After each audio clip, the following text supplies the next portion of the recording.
Babe. Babe. Babe. Babe.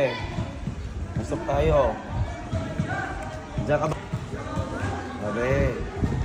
Mami, diyan ka? Mami, diyan ka ba? Babe. Tita. Tito.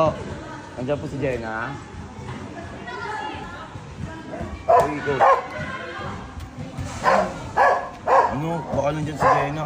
Kakausapin ko lang. Bakit? Wala siya dito po, umalis ka naman. Saan pumunta?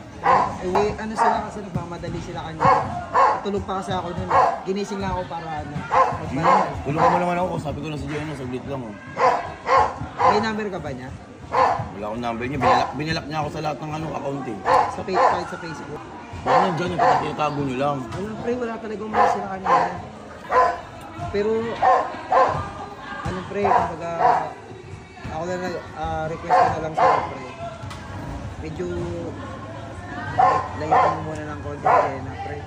Layo muna kayo konti. Di pre, mag-uusap lang naman kami ng asawa ko. Pero, mas feeling ko pre, mas makakabuto yung, lalo sa kay Ceres. Kay Ceres na lang pre, para kay Ceres. Bigyan mo muna siya ng time mag-isip-isip kasi baka magulo lang ko. Paggabi kasi pre, umiiyak siya pre. Eh alam mo naman, pinsan ko yung, mahal ko rin yung pinsan ko. Pero, syempre, alam mo na, lalaki din ako. Sabi na lang sa kanya, galing ako dito ah. Oo, makaya pre. Sabi mo sa salamat. Sige. Maraming salamat. Ingat pre ha. Sige. Sa